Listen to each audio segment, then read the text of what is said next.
Good morning. Dr. Kenner is away traveling on behalf of the university, so I have the privilege of announcing our speaker today, Miss Amy Odell. She is the founder and CEO of Jacob's Ladder, a nonprofit school and research center in Roswell, Georgia.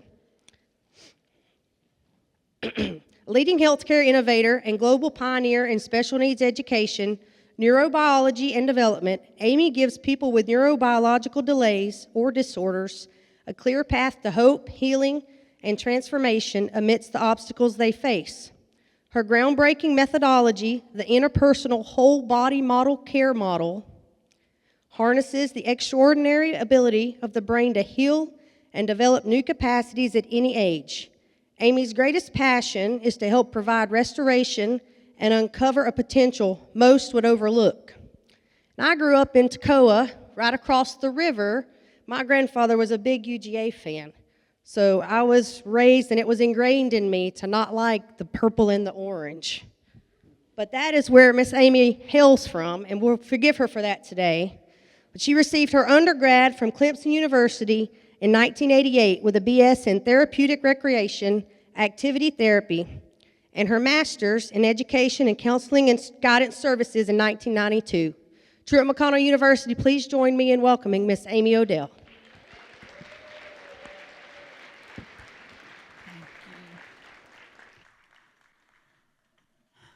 Good morning, everybody. Thank you so much for the opportunity to be here. It's an honor, and I'll tell you from the get-go, I don't have a 1, 2, 3, 4, 5, 6, 7, 8, 9, 10 plan for this morning. I have just a sense of sharing, and I'm a bit of a storyteller at the end of the day, and so I'm just going to tell you a few stories that weave some threads together and equal where God has brought me in my life. And I will also tell you, I'm going to be abundantly honest with you.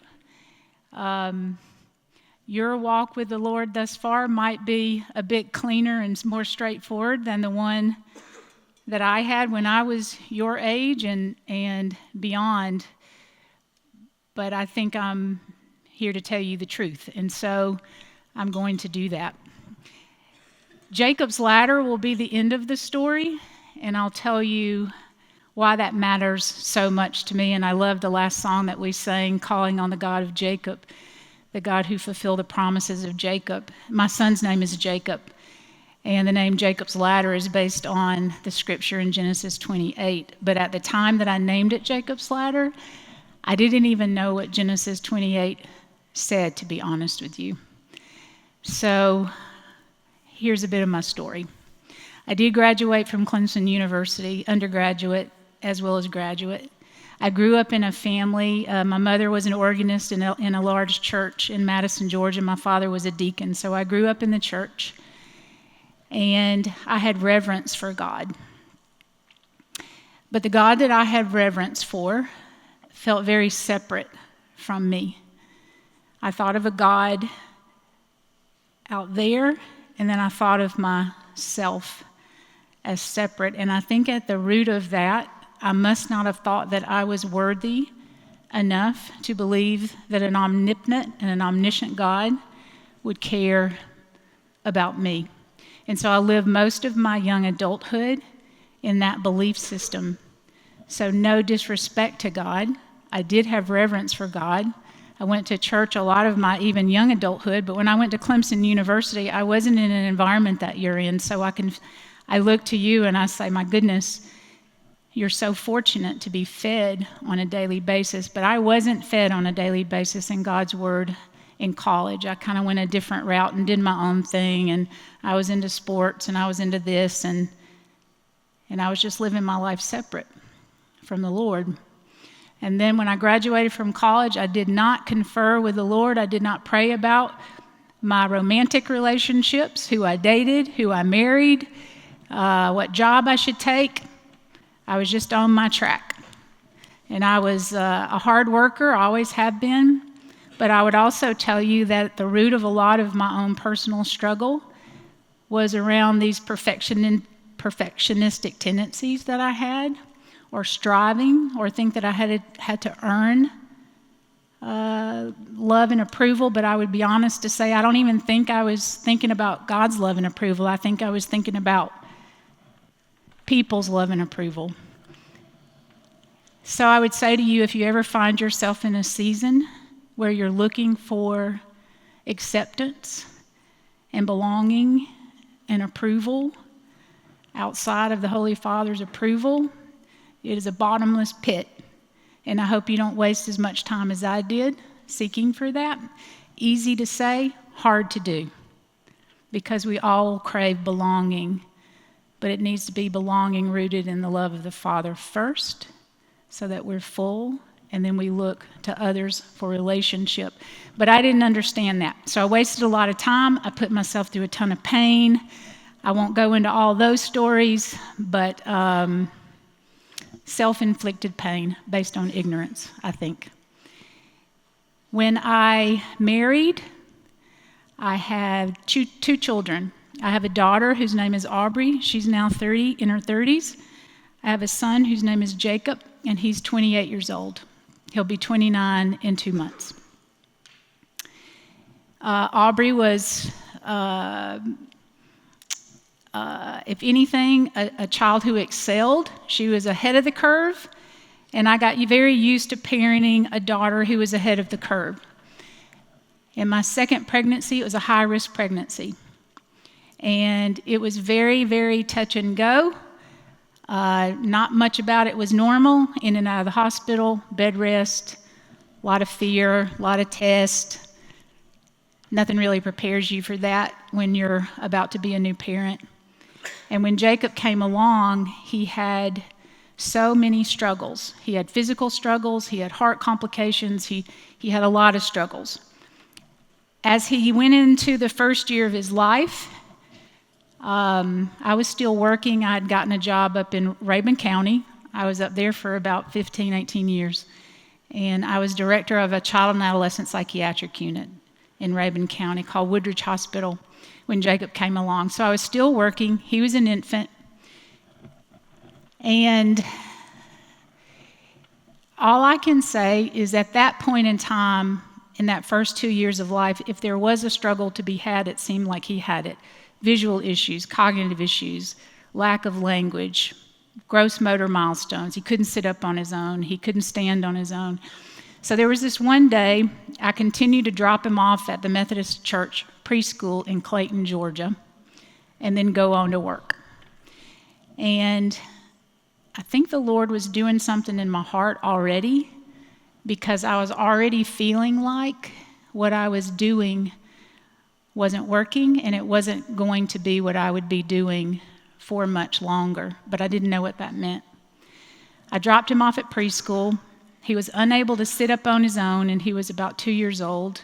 I could prop him up, and if everything was okay around him and he didn't topple over, he could sit unassisted.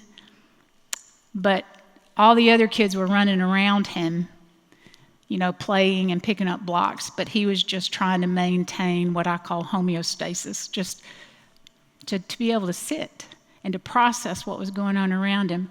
By the way, his diagnosis was pervasive developmental delay, not otherwise specified, which these days, a lot of that is now called autism.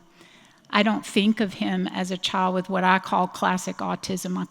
I think of him as a child that truly had so many complications poured upon him that he had to fight for every little thing. His vision, his gross motor, just all of it. He had to fight for all of it. So anyway, that day, I call it the sidewalk moment day. And here's why I call it that. I dropped him off at preschool. If you know the Methodist Church in Clayton, Georgia, there's a sidewalk that goes up alongside the side of the church, and my car was parked at the top of the hill. I walked up the sidewalk, and I peered down into the window of the basement where the children were, where my son was. And to this day, when I say these words, it makes me want to cry. It's crazy. It's been like almost 30 years. But I peered down into the window, and he had toppled over, and there was nobody paying attention to help him right himself up. And it was at that moment I thought, there's absolutely no way I'm leaving him there another day and going to do my own thing. It just isn't supposed to be. And so I circled down, picked him up. I thanked the beautiful people that were there, because they were beautiful people taking care of all these kids. It just wasn't the right place for my son. He wasn't ready for that. Picked him up, put him on my hip, put him in the car seat, drove to the hospital, and I resigned that day. And I was the breadwinner in our family at the time. I was still married. My husband was trying to start a new business, so I was basically supporting us in that season. But when I felt convicted, and I don't know a different word to tell you about that moment, when I felt convicted that I was to shift and do something different, I had no hesitation about going and resigning my position. But as I left the hospital, I thought, wow, all I remember thinking or feeling was, we're about to do something different. We're about to do something different. So what I ended up doing, just to try to financially survive for another couple of years, about 3 years, was I did contract work with the hospital, which I could set my own schedule. I had Jacob in one of those little front carriers. He was, still little, and I'd carry him in. And there was a moment that I was standing in the cafeteria of the hospital, and someone came up to Jacob and I and said, "Oh, this is Jake." And again, in that moment, I thought, no, this is not Jake. This is Jacob. And I said this to this person, this friend of mine, and they looked at me like, whoa. I was like, I know, but his name is Jacob, and I will tell you, and this will sound a bit odd, perhaps, but I feel like it was in that moment that the Holy Spirit showed me what would be many years down the road. But I literally saw and felt a Jacob's ladder. So again, that was so far down the road, and it was just like a flash, and then I didn't even think about it anymore for a long time.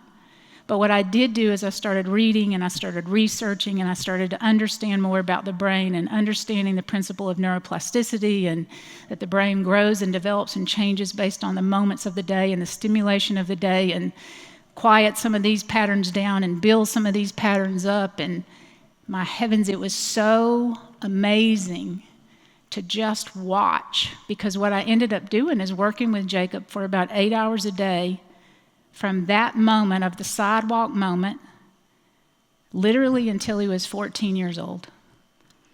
8 hours a day. And I think of that time as nothing but miraculous, although I will tell you that it was also lonely.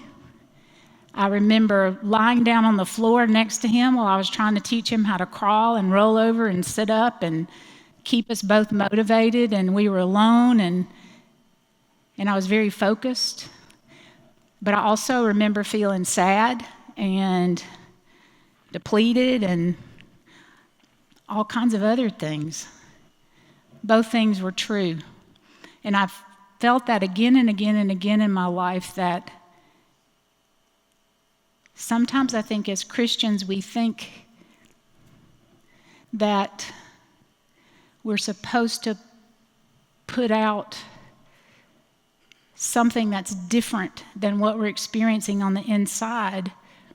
And if we don't look like we have it together, or that we're honest about the struggle, that it means that we're lacking somehow in faith or belief or love for Christ. But I don't believe that. I believe that because all of it's true in this life, both the joy and the struggle, I'm just telling you that over all these years, it's been so abundantly true that there's been so much struggle, but there's been so much joy, and both are true.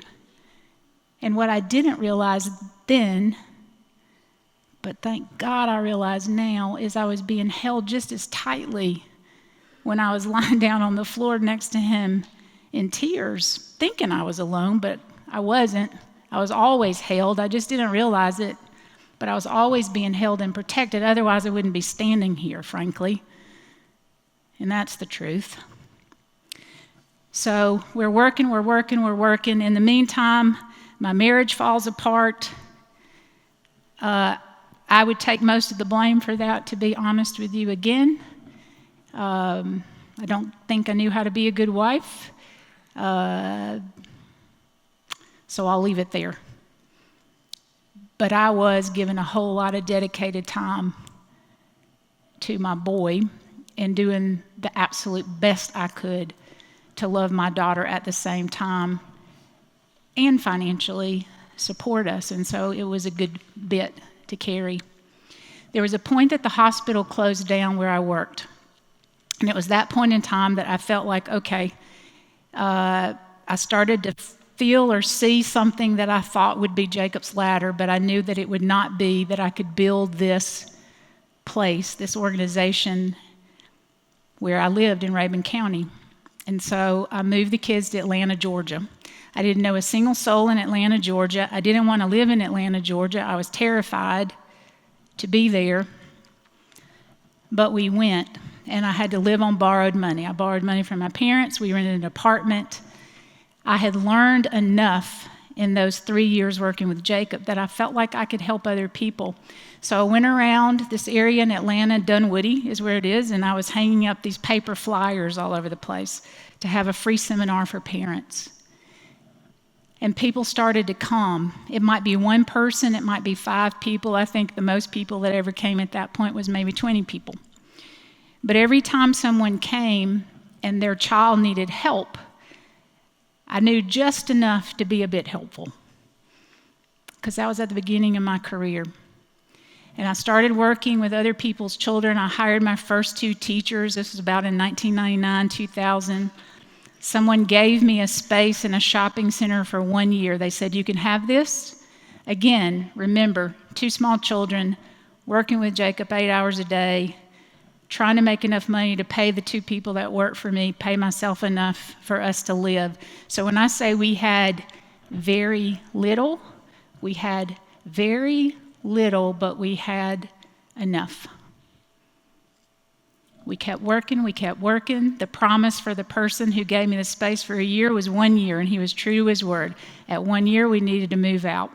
I again borrowed money from my mom and dad. Thank you, Mom and Dad. Put a down payment on a house. My children moved to Roswell with me, and my new house had a basement. I still live in the same house. That was in 2000. I set up the school of Jacob's Ladder in the basement. I had 3 people working for me, and then a neighbor reported me to the city council and said that I was serving drug addicts in my home, and they came and told me that I had to move. I was not serving drug addicts in my home, and even if I was, that would have been fine in my eyes, but I was serving little kids who needed help. So we couldn't stay in the basement of my home anymore. I stayed there about 2 years, went and rented a small cottage. At that point, I had maybe 20 kids, 20 teachers. Did that for 4 or 5 years. Again, I remember the day so clearly, and I think the Lord gave me these kind of mileposts, just as little anchor points. Because at that point, I was answering the phone, working with Jacob, training the teachers, sitting with families. We have an old brochure, and in the brochure, I was afraid to miss a phone call. So the picture that they took had me holding the phone and smiling at the camera. And I look back at that, and I think that was the reality, though. I didn't have anybody to answer the phone, and I was afraid to miss a call. So the picture in the brochure, I'm sitting there with the phone like this, and I giggle about it now, but the reality was tough because the days were tough. But even though the days were tough, what I saw happening around me, again, was miraculous in terms of how children are able to change and to grow and to heal when you, 1, believed in them, 2, held hope for them, and 3, knew that every time you were interfacing with them, It was your opportunity to give something of yourself and pour it into another, just like the Lord pours into us, to heal and to transform and to rebuild and to restore. Same thing, it was that pouring out for them, and then to watch what would happen on the other side for kids who were blind, who couldn't stand or walk, who couldn't speak, who had these behavioral disorders that were super complex. Stayed in that rented cottage for about 5 years. And then Jacob and I, he was about 12, 13 at that point, were driving to the dentist one day. And we saw the house that is now part of our JL campus in Roswell, Georgia. It cost $985,000. And I had been very stressed about signing a lease for $200 for a copy machine because we had no credit, we had no money. To make a very long story short, I want to tell you this part. Because it is an example of the goodness of God and the provision of God, and there's no other way that it would have occurred. So still being a single parent, still living the life I've been describing to you, and now needing to take a leap of faith that I would buy this building somehow that cost $1 million. And frankly, you could have said it was $50 million, and it would have been the same to me. Because when you have no dollars, it doesn't matter if it's $1 million or $50 million. But here's what happened. Someone came along, purchased the property, took it off the market, found a bank that would give me a $1.4 million loan, even though I had no credit and nothing to secure it. And we set forth working. At that point, we had probably 45 kids that we were working with, 45, 50 teachers. And we charged just enough to pay the teacher and a little bit of the overhead just to keep the building running, and that's how we budgeted things. I made the decision to scholarship this 14-year-old boy whose aunt and uncle had adopted him because both biological parents had severe addiction issues. And I thought they were so committed and they wanted to help him and they had given so much to him. I said, if you'll just help me with some of the landscaping around the building, bring your tractor over, we'll scholarship him for a year. And I was nervous about it because I still had to pay the teacher. And I thought, God, how is that going to work? But I felt like, okay, leap of faith, invest in this family. What I didn't know is that this boy's uncle was a custodian at one, it's called the Hurt Building in downtown Atlanta, where all the big foundations are housed that give money to nonprofits. The custodian went and asked for a meeting with the chairman of the board of one of the largest foundations. And the reason the custodian asked for a meeting with him is that he was going to ask for $10,000 to help pay the teacher that we had scholarshiped for his nephew. When the president of the foundation heard that request, he came to the school and asked to meet with me. But I didn't know any of this. This was all unknown to me. So I just meet a man in the front lobby. He introduced himself by his first name. I toured him around the school like I do anybody that comes to the school. We had a conversation, and 3 months later, everything that I needed had been paid off. So I no longer owed $1.4 million. We had a kind of a step into our future. And since that point, God has provided over $20 million to our organization. And it makes no sense logically that that would happen. I am not a fundraising machine. I didn't have a development team. So if you know anything about nonprofit organizations and how, it's a lot of work to have things like that happen. And we did work really hard. But I tell you that to just say it was an experience of the unlimited grace of God, grace being both favor and forgiveness. both of which I greatly needed. I needed so much forgiveness for all of the ways that I had been unfaithful and not obedient, and my goodness, was I in a position to need a lot of favor. I needed both, and I received both. There was a point in this journey, and it was really honestly right around the time that we received that first grant. And this is kind of a crazy part of this story, so bear with me. I was still thinking of God as the outside God. And we have a program at Jacob's Ladder. We serve kids with brain injuries, autism, severe learning disabilities, things like that. But we also have a part of the school that serves severe emotional, behavioral, relational disorders. And I was building a garden at home. I love to garden. And my neighbor was utilizing the help of this man who was doing some work on her house. And I called her and I said, would he be willing to help me put some fencing around my garden, because snakes were in my garden and squirrels were in my garden. And she said, you can ask him. So I did, and he came over. And immediately I noticed that he was an adult version of the kids that I serve and our team serves in the emotional, behavioral, relational program.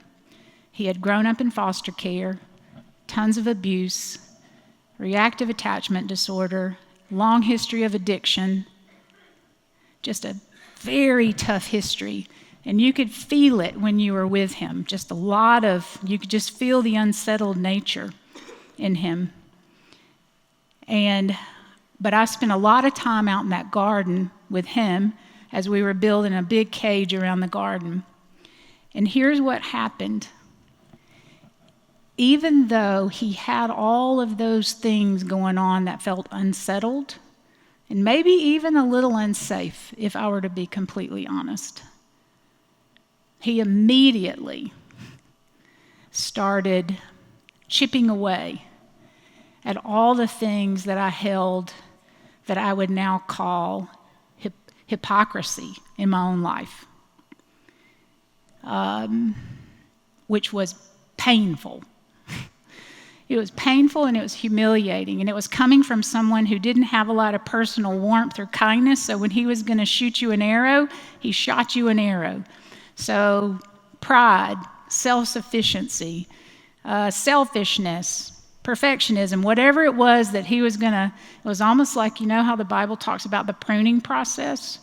It was almost like I had all these little limbs growing out, but by the end of the garden project, they had like all been clipped away, and I just kind of felt like this little raw stump for a little while. Painful.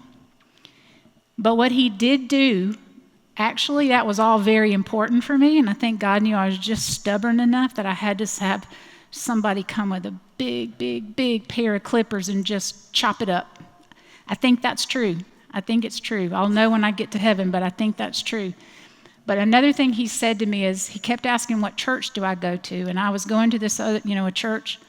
And he goes, well, that's not even a Bible-based church. And I was like, what are you talking about? That's not a Bible-based church. I thought all churches were Bible-based churched. But they're not. And I had been going to one. He said, I think you should try this church. And I did. And my preacher kept talking about Oswald Chambers and my utmost for his highest. And this guy worked at a thrift store. And I said, if you ever see that book come through the thrift store, would you get me one? He gives me the book. And that was probably 15 years ago. And I've read Oswald Chambers every day for 15 years, morning and night. And I've looked up every verse that he speaks of in every page. And I can't tell you what it did to take the stump of a person that I was and to start to create something so different. And I'm picturing, I have willow trees that I planted on campus, and I'm picturing willow trees that have all the branches waving in the wind again. I feel like one of those now. But the biggest thing was the outside God, the one that didn't have time for me, the one that I didn't understand fully, but I respected or revered, but didn't know. I didn't really know. When people say, do you have a personal relationship with Jesus Christ? It can become a tagline of empty words if we're not careful. But it actually does mean personal relationship, but I didn't get that. Personal relationship, like a friend, the counselor, and an indwelling, not an outdwelling, but an indwelling. And so I think the Lord knew me well enough to know that he could send an adult version of the kids that I worked with every day to speak just hard truth into me, to start a new process in my life where I could see. And on the little card that I gave you guys, it says nothing wasted, and those are words I've been praying through because there's so many parts of my life I wish I could redo. I wish I had known more earlier. I wish I had understood more earlier, and then I'll have guilt about that or shame about that. But I know that the Lord doesn't want me to carry guilt and shame because he took care of that for me. And so he pulls me out of guilt and shame, and he reminds me that there is nothing wasted. There is nothing wasted.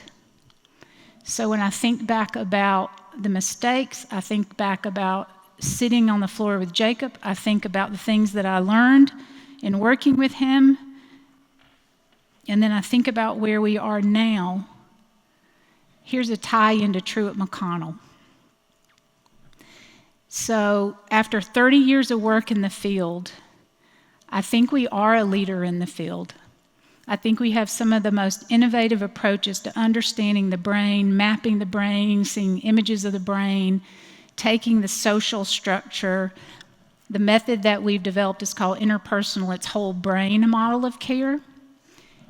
But it takes the social structure of a family and all the intricacies that are happening there, and then all the brain-based realities and all the physiological barriers of our body and our health and all the patterns that go on neurobiologically, and then the learning style. It takes all these things into consideration and then maps out a very individualized plan.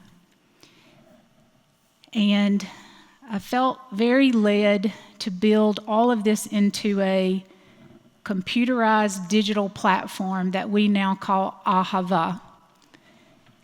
So there's Jacob's Ladder. There's a software solution, which, by the way, if you'll remember, single mother with no money, we've now invested about $5 million in a customized software solution that I believe will go out globally to start affecting people no matter where they live and no matter the resources that they have or don't have. Ahava is the Hebrew word for love. I only know that because I was looking up my own name, Amy, to see what it would be in Hebrew, and my name is also Ahava. So I wrote that down about 5 years ago because I love the word. And as I looked into Scripture, the Hebrew people did not think of love as a feeling or an emotion. They thought of love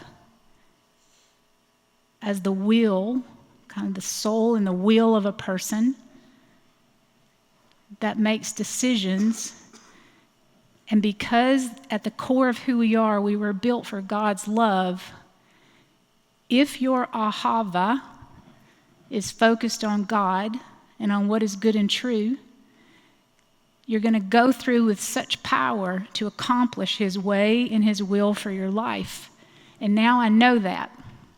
And so the goal is really, how do you take that? And what I love about our interpersonal whole brain model of care, and if you see our image, the ahava heart is right in the core of the model. It's these rings that go out.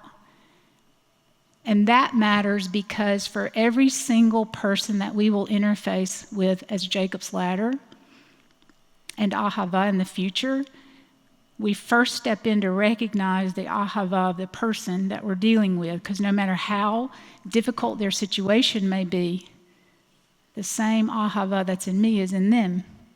And so the method becomes, how do you start a transformation journey, really, for the people who are the most vulnerable? And when I say the most vulnerable, if you come to visit this school, and by the way, I'd love to invite you, come to Roswell, Georgia someday, walk around campus, see the kids, see the staff, my goodness, that pour into them every day.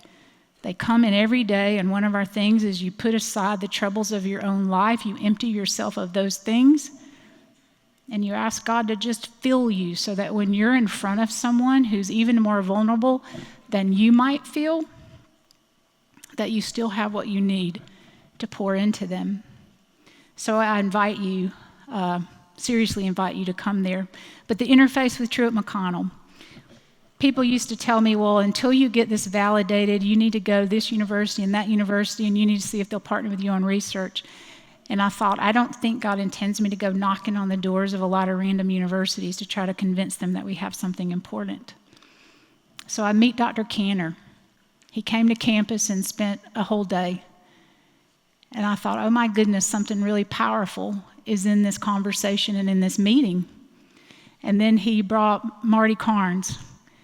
And I immediately just felt like, oh my goodness, I found my people.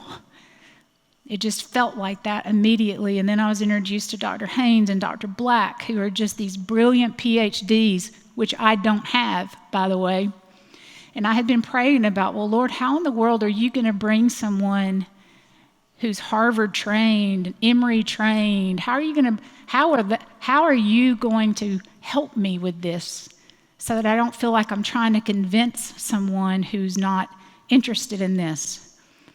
And then Dr. Haynes and Dr. Black show up one day and sit there, and I think, oh my goodness, I've never met two more open-hearted, kind, brilliant women in my life. And we're going to partner on research. And it'll be really important for the validation process for Ahava and for Jacob's Ladder. That is my story. And I really prayed about what it is that, first of all, I was honored just to come and to see you, and I think I've seen some of you before. There's a group actually from Truett McConnell that are doing some research hours with us, and there's someone who actually comes and stays on campus a little bit. I don't know if you're here, and does some work with the kids. So we've started a relationship with Truett McConnell that I really appreciate and value greatly. But I think I just wanted to come tell you the truth. When I look at what God has done in my own life, and I will also tell you that the struggles don't really stop. In some sense, they've gotten bigger because the conversations are bigger. But I would also tell you that every struggle along the way has strengthened me and built my faith, so that whatever the struggle is, I don't feel rocked. I might feel tired sometimes, but I don't feel rocked. I feel solid. And I think that only comes through, we use the word resiliency a lot these days. And I believe that resiliency really comes. It's not that you can learn it. It's not that someone can really counsel you towards it, maybe a bit. But at the end of the day, to embody resiliency in your life, it's going to be knowing that God's hand's in the struggle, His provisions in the struggle, His protections in the struggle. And it's okay to admit that you're in a struggle. It's okay to ask for help when you're in the struggle. You don't have to look like or act like it's all okay. At least I don't believe that. And then God uses every experience, the good, the bad, the ugly, the things you wished had never happened, the things you wish you could redo, nothing wasted. Nothing wasted, all woven into, if you're open to it and seek His will, woven into the divine plan for your life. I think that's the most important thing that I wanted to share with you today. Again, I would invite you to come to the school, come and see and feel and experience what happens there. If there's ever anyone that you care about and love that you feel like needs our help in our services, I would encourage you to reach out, because there's nothing we love more than kind of entering into that conversation with someone who needs us. I would also say unabashedly that there'll be some courses, I hope, that are coming for Truett McConnell that are centered around some of our work or that involve some of our work. And I hope that you'll take the class, and I hope that you'll find it interesting. And if you do, and if it's something that you want to pursue, it'd be my hope and dream that you come on campus and train and become a clinician in the model. Help us share the word. Our goal, again, is to reach as far and as wide as we can and take the love of God, the belief that healing and transformation is possible, and also the knowledge that we are here to love God first with all our heart, soul, mind, and strength, to take that power, embed it here, let it dwell, and then to go out and love our neighbor as ourselves. And our neighbor is anybody that you meet, anybody that you interface with. So I thank you for the time. If you'll let me, I'd just like to close in a quick moment of prayer together. And I say, Holy Father, I thank you for the time. I thank you for every beautiful soul and individual in the room. I thank you for your own reminder to me that even though we can be far away at times or believe that you are far away, it's like the gentleman said earlier, even when we feel like you're far away, you're actually right here just waiting for us to remember that you're right here. So God, we love you, we thank you, and I pray for every person in the room, especially if they're in the middle of a struggle, because life brings many of them, that if they're in the middle of the struggle, that they feel you, they see you, they hear you, and they feel the sense of wholeness that only you can build and bring. Only you can build and bring. So take their hand, guide them. And the other thing you taught me, Lord, is it's just one step. You don't have to worry about the 1,000 steps, about next year and 5 years from now and 10 years from now. It's just like this step. It's this moment. Just be here, be present with you this moment, and give you our whole heart, our whole soul, our whole mind, and do that with all of our strength. We love you, Holy Father. We love you, precious Son, and we thank you, Holy Spirit, for all that you do and all that you are. We lift this up in your holy and mighty name. Amen.